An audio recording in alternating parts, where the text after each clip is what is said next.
Here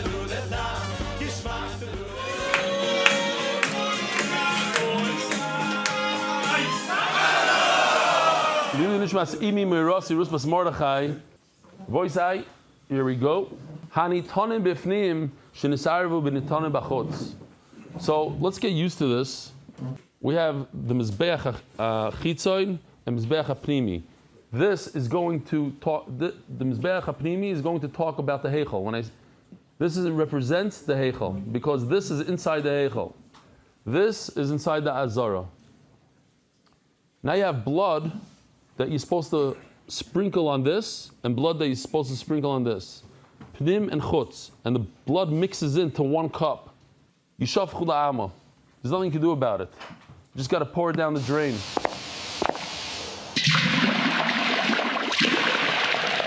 Nosam b'chutz, v'chazer v'nosam b'fnim.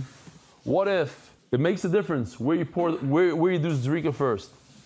Is this not good enough? Here, maybe we could support like that. Okay. Now, you have a mixture. Here, let's do this. Why not? Might as well use it already. Here you go. That's blood that belongs in the Heichal, and then there's more blood that belongs in the Azara, and it's mixed together. So we have this blood. This blood is all mixed in. It's two bloods. Bloods that belong here, bloods that belong here. Chutz and Pnim. So throw it into the drain. But what happens if the guy didn't throw it into the drain? He sprinkled it on the chutz. And then he took it inside. Says the Mishnah, it's okay. It depends which one you did first. If you did the outside first, nasam b'chutz v'chazer v'nasam b'fnim kosher. But if you reversed it, b'fnim v'chazer v'nasam b'chutz. Now let me show you the pasuk, and then you'll tell me what you think. It says, v'chol chatos asher yuva midom el oil moed l'chaber b'kodesh. If you bring blood of a chatos that belongs outside, and you bring it inside, into the heichal, what does it say at the end of the pasuk? Lo yisayachah, be'esh tisaref, it's garbage. Physically bringing in something that doesn't belong in the heichal, you bring in the blood into the heichal, it's gone. The machlokes in the Mishnah is, what does v'chol chatos mean? What does it mean? So take a look. This is what? This is pasuk Chav Gimel. Look what it says in pasuk, right in the same parak, pasuk Yud Ches, a few psukim before.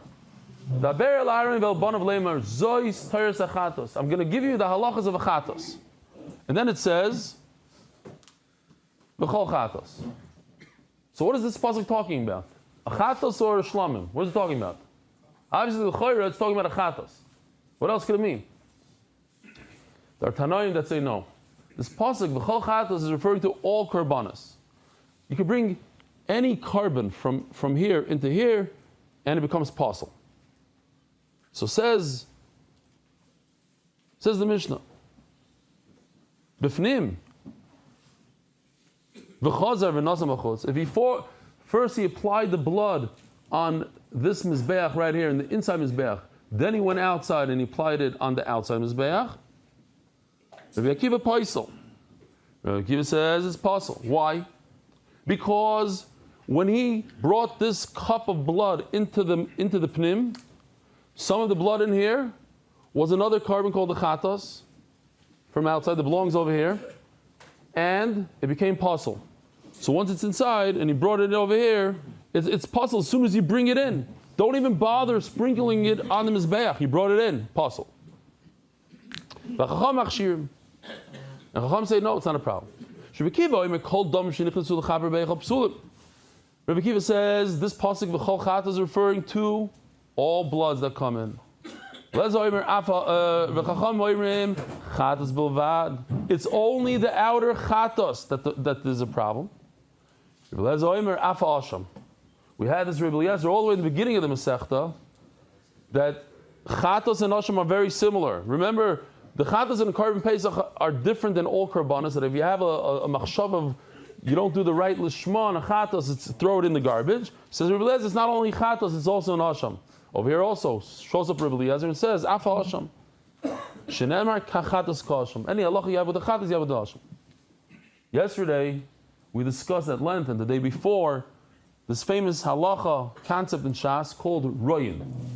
Rebbe Eliezer says that if you have a case where, like this case right over here, you have chatos and oila bloods that mix together, he says not a problem. Apply the blood above the red line. If you apply the blood above the red line, you might be applying oila blood. And oila blood does not belong above the red line, it belongs below the red line. What do? So he says it's not a problem, Royin. You pretend, you say, Hashem, if it's oila blood, I want it to be water. You do water. All of a sudden in our Mishnah, there's no Royin. The first line of the Mishnah says, it seems like Rabbi Eliezer, who's brought that at the end of the Mishnah, doesn't argue on the beginning of the Mishnah. He doesn't say, Royin, why if you have a mixture of outer blood and inner blood in one cup, the lechatchila halacha is pour it out in the drain. Rabbi Eliezer should say, no, don't pour it out in the drain. Bring it inside, pour it, think that to yourself that it's water. Says the Gemara, whoa, that would be very problematic. Can't do that. What should he do exactly? Where should he start? He should pretend that this is water. So where should he start? Right over here, in the outside Mizbeach. And then go inside. We all said yesterday, you all guessed it, you all knew it, that if you have two bloods, like right over here, the chatas and the oila, why does he start above the red line? He should start below the red line. So he said, no, chatas comes before oila. We're going to have to see the Gemara for that. But there's also a halacha that you should start, and we could figure this out logically. If you have two options, to start applying the blood inside the heichal or outside of the heichal, where should you apply first?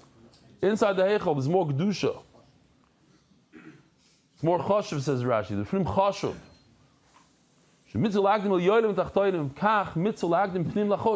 So you got to start inside. But once you start inside, what happened? The blood automatically, once you pass that threshold of the heichal, boof, it becomes pasul. So I just quickly, what does it say here? Just like it's a mitzvah, says the Gemara. It's a mitzvah lahagdim pnim lachutz.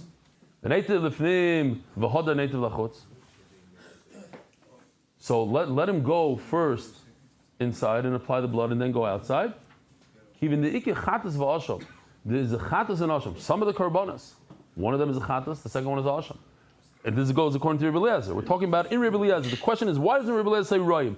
The last line of the Mishnah says that asham is like a chatas according to Rabbi Eliezer. So you have the chatas and asham. The chinuch hazam psulim, that if you go into the heichal with the chatas and the asham, becomes possible.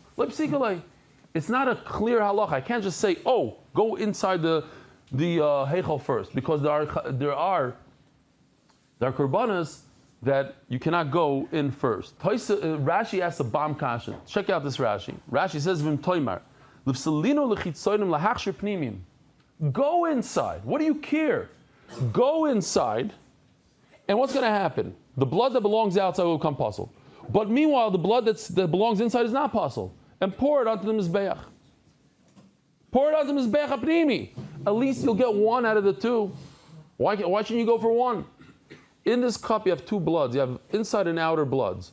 Once you cross the threshold into the heichal, the outer one becomes pasul, not the inner one. The inner one belongs inside. You can't go ahead. You're dying doing it. You can't possibly. Oh, you guys are bigger Talmidei Chachamim than the Hebrew shir. Says Rashi. That's why I took it off here. Now I put it on. You can't go ahead and do it. Biyodayim, says Rashi. Very good. Okay. Rabbi Kiva says, so now we're going to go into this machlokes. What happened with this pasuk? Omer Rav Yehuda Omer Shmuel. Unbelievable. This is hard stuff. I mean, the svara, the logic is hard. You know what? We could do it together. If you have a waiter who pours you a cup of coffee, and you look at the waiter and you say, "Please give me more." What did you mean? What do you mean? Everybody together. What do you mean? More what? More coffee. Is there a shayla b'chlal? No, more coffee. Says the Gemara, you're not going to believe this. But if a guy says, "Please give me more coffee," as he's pouring the coffee, why do you say more coffee? You should say more. What's more coffee? More coffee means even a cold one, cold drink. That's what the Gemara says. It's a little hard to understand. What? Why do you have to say more coffee as he's pouring you? He's pouring you coffee. Please give me more coffee. Please give me more. More coffee means it's up to you. I want more. Coffee or not coffee. Otherwise, you shouldn't have said more. I guess in the time of the Gemara, they're very mucking on every word they said. Okay. So says the Gemara, listen to this. Omer Rav Yehuda Shmuel. Mashal Lamad David Doima. The Talmud Shemazig l'Rabbi B'chamin. Why? Because once again, we're talking about the burial Ariel and Velbonav Lamer Zois Torah Chatos. We're talking about Chatos, nothing else. Chatos. So why in the world does the Torah repeat itself? V'chol Chatos. Asher Yuva Medama. The pasuk should start from the word Asher. We're talking about Zois Torah Chatos. What's Chol Chatos? I'm already talking about it, and I'm adding Chol Chatos. It comes to add more stuff, more types of bloods. I'll give you a mashal. The Talmud was pouring his Rebbe a hot drink. Now, in the time of the Gemara, they had a little bit of wine and diluted it with water. If it was the summer, it had to be nice and cold. Today, we try to make our wine a little colder. You know, you have the wine cooler. We don't like hot wine. But if it was nice and cold, it was the middle of the winter, they would make it a hot drink. It was a hot wine drink, right, Rabbi Schoenberg? He's not sure about that, so he's like, I don't know what you're talking about. So this Talmud is pouring the hot drink. V'amar loi mezoigli chamin. They add in the word chamin. Yeah, it says, give me more, give me another cup of chamin. Says the Talmud to him, Amar loi bameh. What do you want more? Amar loi you're already pouring me hot. So why? When I say, I should have said, pour me more. So my kavanah, when I said, pour me more. Chamin, I meant hot and cold. We're talking about a chatos. It's the whole parish is chatos. So it's a chatos. Chatos is Chazarah Rachmana Lamali. So why does the Torah repeat itself? I'm not just talking about chatos, I'm adding every type of blood. Says Rashi, so then why in the world did the Torah say the word chatos? Asks Rashi. Oh, because I would have thought that chatos is different than all korbanos, lekula, that it shouldn't become possible. Why? Since it's two types of chatos, one belongs inside. So even the one that from the outside I would think is good inside, it's in the same family of chatos. No, this chatos is awesome. Mascular of Breder of Yeshua. There's a lot of kavachayimers today. Michti is Rabbi called Kodashim Miriku Shtifa. Says the Gemara. Wait a minute. Let's do it again. Rabbi said this is a sandwich. Pasuk Yudches says Zois Torah Chatos. Pasuk Chav Gimel says V'chol Chatos. So we're talking about chatos. The problem is there's a halacha right in between in pasuk Chav Aleph. Between Yudches and Chav Gimel, there's a pasuk. It says Umayrak v'shuda b'mayim. The what? V'im beklina choshes bushala. If you cook, Rabbi say, David, if you cook a shlamim, any carbon inside chatos inside the Beis Hamikdash,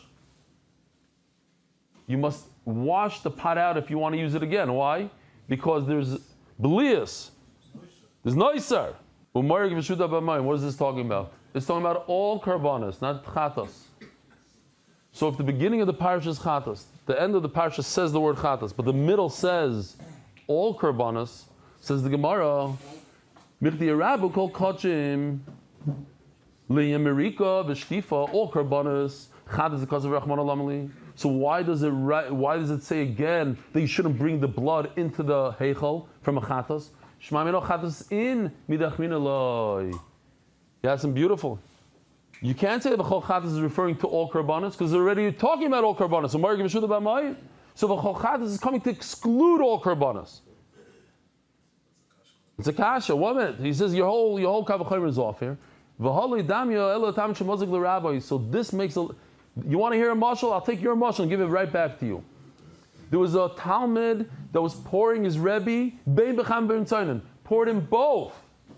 He poured him a cold drink and a hot drink. And then the Rebbe looks at him and says, give me a hot drink. So now he's telling him only a hot drink. Over here the Torah said, Marik Vishuda B'mayim is referring to all karbanas. Then he says, no, only a chatas don't bring the blood in. So the Torah is saying, Dafka chatas not. So now, this is the theme of the whole sugya. all the way through Amud Beis. We have all these Kavachaimers and all these things, and at the end of the day, we have a pasuk. We had it a lot in Zevachim. Says Gemara Ella, time of the Rebbe Kiva, he didn't use logic here. He's learning it out from the word of v'chol chatos. The Sanya, chatos ainli elo chatos. V'chol chatos is referring to a chatos. Here you have a chatos. What's a chatos? A chatos is usually a female animal. Chatos. How do I know? Kochi minayin. Here, we're going to add all these guys, a oila and a asham, that if you bring the blood into the heichal, it becomes possible. Tamaloyimar kol chatos. Chatos is one word. Kol, the word kol adds kochi. Kochi kalam minayin. And how do I know? What's a good example of kochi kalam? Pesach, Bchor, Shlomim, Meiser, Toida. So that I'm going to learn from V'chol Chatos, the Vav. Tamaloyimar, V'chol Chatos. You see, so we have three limudim: Chatos, Kochim, and Kochim Kalam. But what did Rebbe Kiva do here?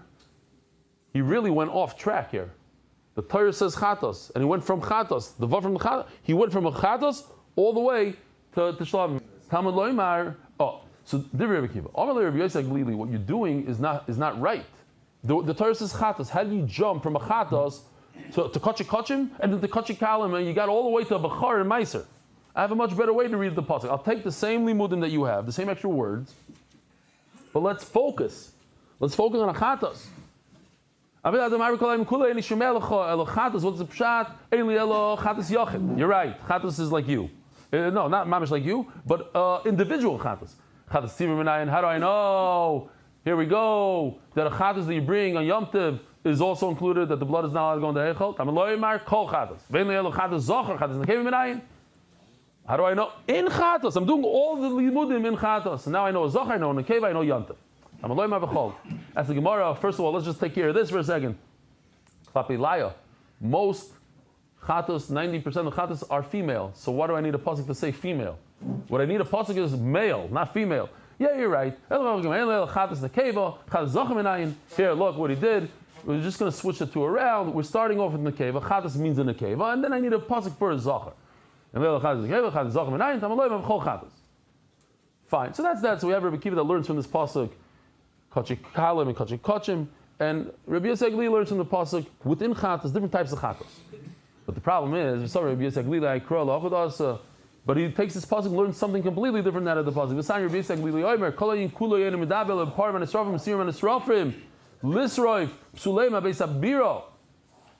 If you have to burn the goat on Yom Kippur, where do you burn it? Where do you burn the goat on Yom Kippur?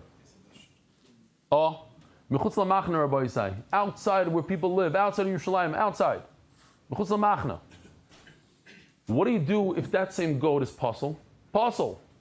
What do you do? Where do you burn it? Yeah, I got to burn it. Where do you burn it? Inside the Beis Hamikdash. How do I know that? From this pasuk. So Rabbi Yosef Agli doesn't have a pasuk anymore. Also, another halach he learns from here, because there's a few halachas that you can learn from one pasuk. Right? You just learn 2 halachas, 3 halachas. And that if you eat this animal that you have to burn, you get a lav, and if you eat it. But how do you learn the original halacha that we're trying to learn? You already used it up for 2 other things. How do you learn that if you bring the blood into the heichal, it becomes possible? The famous thing that happened, the controversy, so to speak, with Moshe and Aaron. Why did you burn the chatos on Rish Chodesh by the Miluim, by the 7th day over there? And Moshe Rabbeinu looks at Aaron and says, "It's not possible. The blood didn't go into the heichal." Mashma that if it did go into the Eichel, it is possible. So then how could Rabbi Yosef Agli learn from this pasuk that v'chol chatos means that a female chatos, a male chatos, a Yom Tov chatos? Says the Gemara, no, beautiful. L'dvar Rebbe Kiva kamar. It makes no sense what you're saying. I learned from the pasuk 2 different things. That if you eat a chatos, or where you have to burn it out inside the mizbeach, inside the Beis Hamikdash. But you, why in the world did you go off track and go, it says in the pasuk chatos? No, it doesn't mean chatos, it means a b'char and a meiser. No, it means chatos. According to you, you should learn chatos means a female, a male chatos, all chatos. Stay in the chatos land. Great, says the Mishnah. Shmak, here we go. You ready? We're going to put some dam in here. Oh, Oh, Rabbi Isai, here we go. There's two dam. Chatos shekibel dam b'shnei kaisos. Listen to this. This is the heichal. This represents outside of the heichal. This little thing. This is in the Chazarah. This represents outside of the Chazarah. This is red. This is bad.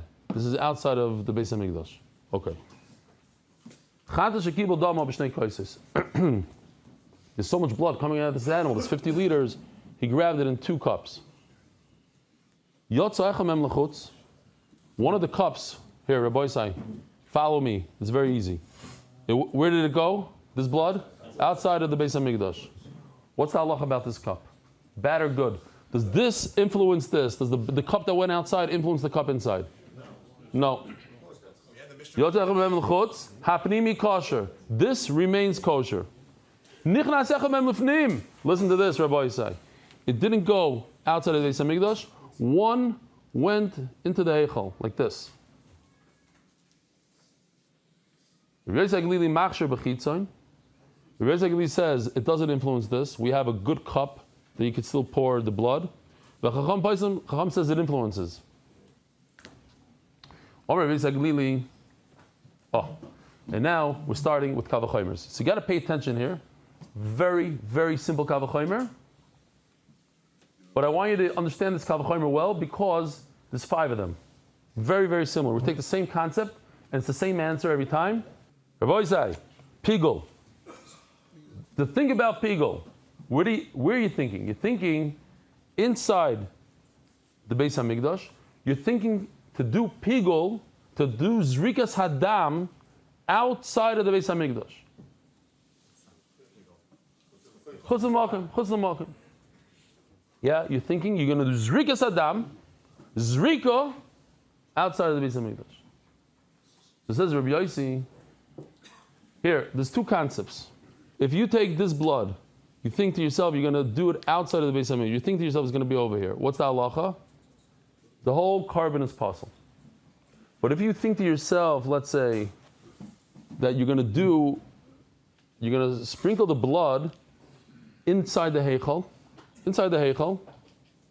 not a problem. They're both piguls. Both machshava, bad machshava of doing it, pouring the blood.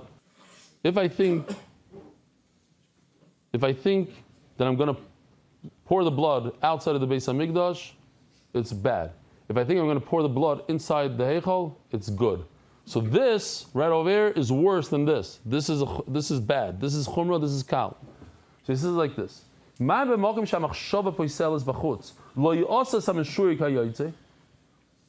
did we say before? If you think about pouring the blood outside over here, puzzle, X. Oh, but this blood right over here, if you take the blood outside, you take it physically, you put it over here. What's the halacha to the blood that remains inside? Kosher. So this guy, that if you think in your mind, machshava, pigul here, machshava is good. So certainly this blood that you after you brought it physically inside, the blood that's left outside should be a good. If pigul is bad over here, it's a X pigul. It's the same thing. Same. Chutz l'malkim. We're going to call it pigul, okay? The Torah calls it pigul, exactly. We'll see the pasuk soon. If you think about taking blood outside, it's asur, becomes possible. Yet if you took it physically outside, the remaining blood is good. So the heichal, when you think about bringing the blood into the heichal, it remains good. So certainly the blood that you physically take into the heichal should remain good. Nichnas the chaper. If you go inside the heichal,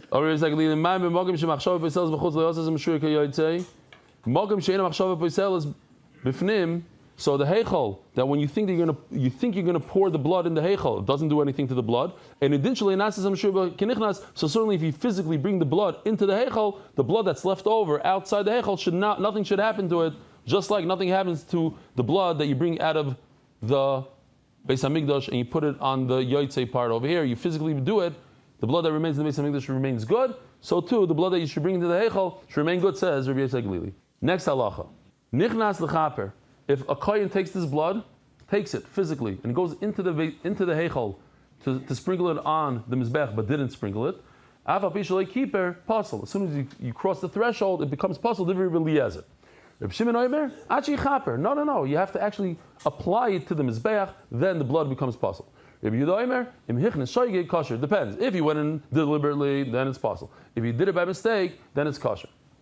Kol Hadamim Psulim Shenitnu Agabi Mizbeach. Let's say you have blood that went outside of the Beis HaMikdash, and you put it on the Mizbeach. Here's a tzitz ala tome. There's something called a tzitz. Here we go. This is what the Kohen Gadol wears, and it has power to be mechaper what? What is a mechaper? Tuma. Only tuma. Not because you messed up with chutz and you took the blood outside the Beis HaMikdash. That's a pashat the halacha. Lehirtza tzitz ala tome. Ela ala tome. Shatzitz miratz ala tome. Ben miratz ala yoytze. It doesn't help you with yoytze stuff. Tanya, and now we do the kavachomer all over again, and we're going to see the back and forth. Omer basically the kavachomer. We established that if you have two bloods, okay, we'll put it over here. Two bloods. One you take outside of the Beis HaMikdash, one is left inside the Beis HaMikdash. This is a check, it's good. This, of course, is bad. Yet, if you think the same exact situation, but think that you're going to apply that blood outside of the Beis HaMikdash, what's the halacha? The entire carbon becomes pasul. Everything, even the stuff inside, becomes pasul. Just thinking about doing it chutz l'makom makes it pasul. So makom she'em achshav b'seles. So when we're referring to doing a ma'isa pigul, meaning applying the blood inside the heichal pigul, what's the halacha? It's not a problem. It's a check. So certainly, if you took blood and you brought it inside the heichal physically and left another cup outside the heichal, it should be a check. And then, and this is the entire theme. Rabbi said, if you don't understand the Kavachomer, it's great because the answer is always the same. This is a pasuk. In other words, your logic is beautiful. I should theoretically, logically learn that if you bring half the blood into the heichal and half the blood you leave outside, the blood outside should remain good. But what should I do if there's a pasuk against you? You can't fight a pasuk. Logic doesn't win when there's a pasuk. Ashayuva midama. Midama, it says. It doesn't say ashayuva dama. Some of the blood. That if afilu mixas dama, if you bring some of the blood inside the heichal, what happens to the rest of the blood? Pasul. It's a pasuk. I can't do anything about it. So he keeps on going with the same theme, and they're going to answer, you're right. Logically, you're right, but there's a pasuk. A different pasuk. Every time it's a different pasuk, but it's a pasuk. We take the same kavachomer, Rabbi, the same thing, and use it in different ways. 5 different ways. Omer lem. Kavachomer le'etzemato. I have a kavachomer. According to what you just told me, I have another kavachomer. Uma b'mokim she'im machshava poiseles b'fnim, poisel dam sheb'fnim es shebachutz. Rabbi say, if you have a machshava of pigul, you think that you're going to apply the blood inside the heichal, what's the halacha? It's good. But if you... I need a X. Here we go. If there was 2 cups of blood, and physically you brought one into the heichal, and one is left outside of the heichal, what's the halacha? It's pasul. So we're doing the kavachomer in the reverse. If this is easy. Why is this easy? Because if you think about applying the blood in here, it's a check. But yet it has a chumrah that if you leave blood outside of over here, it's an X. So certainly over here, where if you think to bring it outside, it's an X. So certainly if you physically brought it outside, it's an X. No, he said he listens it to more than watching.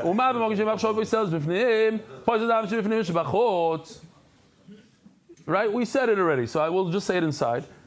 The heichal is easy. Why? Because if you think about applying the blood in the heichal, it's nothing. It's good. It's a green mark. It's a check. Yet, if you bring physically half the blood into the heichal, the half that stays outside is a X. It's bad. So certainly, in the Chazarah, if you think about applying the blood outside the Beis Hamikdash, is possible.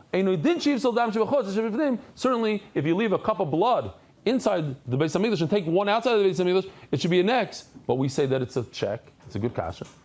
It's a beautiful kasha, they say. Amrlai. Ariel There's a mafurish pasuk. That's if you go into the heichal, half in the heichal, half out of the heichal becomes puzzle. You go outside the Beis Hamikdash, it doesn't make the other cup puzzle.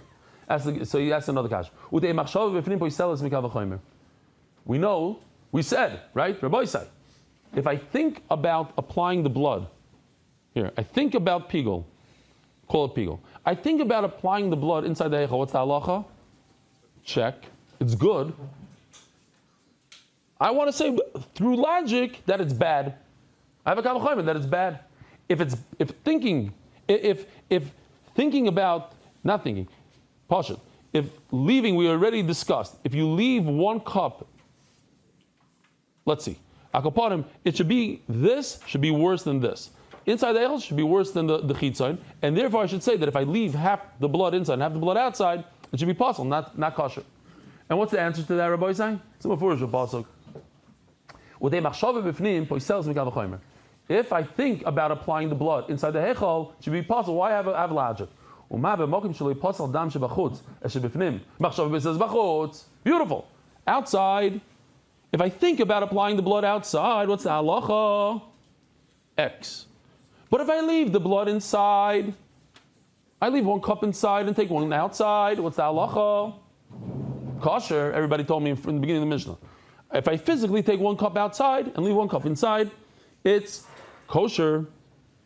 So in other words, at this point, the chitzain is lighter, easier than the heichal. Why? But in the heichal, if I leave one cup inside, one cup outside, it's possible. So certainly my machshava should be possible. If my machshava is bad outside, even though outside is lighter, why is it lighter? Because if I physically take one cup outside and leave one cup inside, it's good, but yet the machshava, my thought, makes it bad. So certainly the machshava in the heichal should be bad.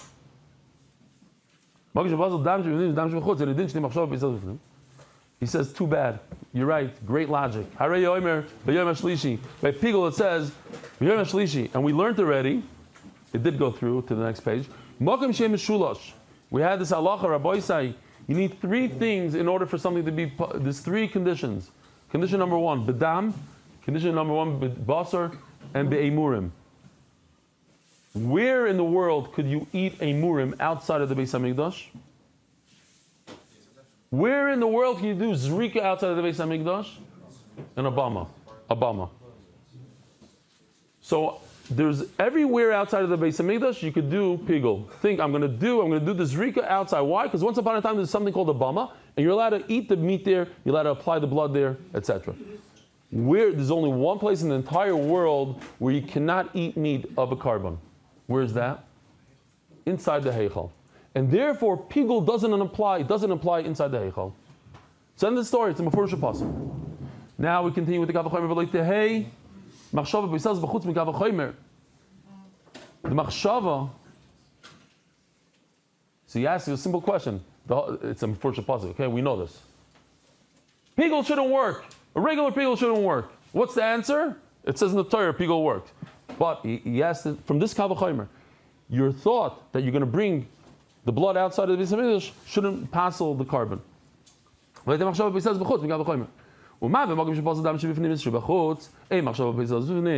Very simple. When a person has a machshava to apply the blood in the heichal, we said it's okay. Yet, if some remains behind, you physically bring it in, it's not good. So he says like this: the thought doesn't ruin it. A place outside, the chitzon over here.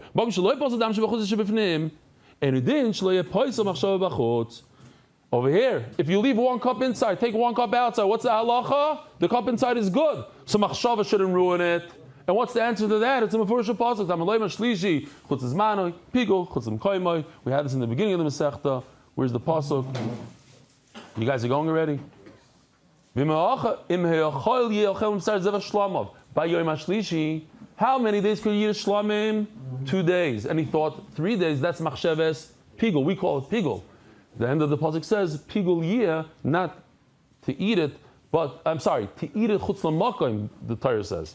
Pigul yeh is chutz l'makom. So anyways, in the first pasuk, pigul chutz l'makom. Rabbi say, have a wonderful day, have a good Shabbos, Motzi Shabbos at 8:32. Merit the schus of spreading Torah throughout the world. Sponsor a shir today. MDYsponsor.com or sponsor at MDYDaf.com.